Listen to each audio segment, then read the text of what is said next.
नमस्कार, मी महेंद्र महाजन. तुम्हाला माहिती आहे का, सोयाबीन उत्पादन राज्याचा दर्जा महाराष्ट्राने पटकावला आहे. केंद्रीय कृषी मंत्री शिवराज सिंहजी चौहान हे प्रतिनिधित्व करत असलेल्या मध्य प्रदेशचा सोयाबीन उत्पादनात वरचष्मा राहायचा. सोयाबीन प्रक्रिया उद्योग संघटनेतर्फे उत्पादनाचा अंदाज दिला जातो.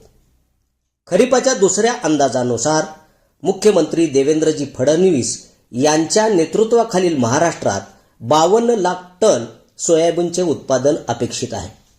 त्याच वेळेला मध्य प्रदेशात 43 लाख टनापर्यंत उत्पादनाचा अंदाज आहे. यापूर्वी उत्पादनाचे हे आकडे नेमके उलटे असायचे. भारतामध्ये यंदा 105 ते 110 लाख टनाच्या आसपास सोयाबीनचे उत्पादन अपेक्षित आहे.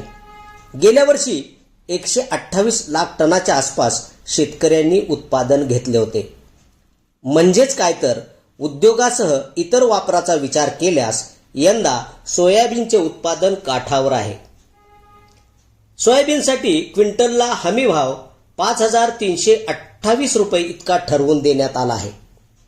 आज शुक्रवारी राहुरीमध्ये 5,029, मुरुममध्ये 5,478, सोलापूर आणि तुळजापूरमध्ये 5,400, कारंजामध्ये 5,180, काटोलमध्ये 4,950, मेहकरमध्ये 5,100 रुपये प्रति क्विंटल असा भाव मिळाला.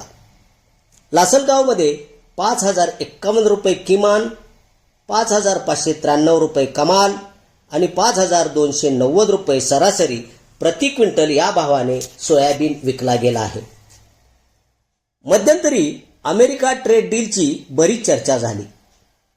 शेतकऱ्यांनी पॅनिक सेलिंग केल्याने सोयाबीनचे भाव घसरले होते.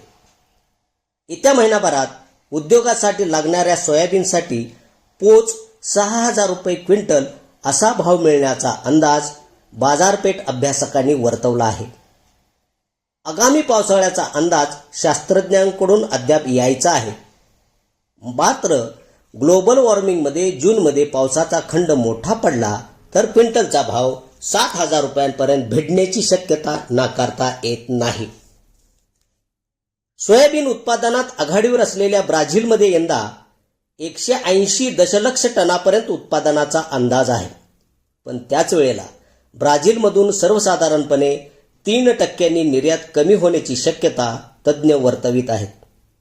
काही दिवसापूर्वी पुढे आलेल्या माहितीनुसार भारतात सोयाबीन तेलाचा साठा कमी झाला होता. अशातच तेल उद्योगाची मागणी वाढल्यास सोयाबीनच्या भावातील तेजी त्यावर अवलंबून असेल. महाराष्ट्रात आज एकूण विक्री झालेल्या सोयाबीनला मिळालेला भाव पाहता सोयाबीनची विक्री सरासरी 4,992 रुपये प्रति क्विंटल या भावाने झालेली दिसते. अर्थात अजूनही बहुतांश शेतकऱ्यांना हमी भावापेक्षा कमी भावावर समाधान मानावे लागते आहे.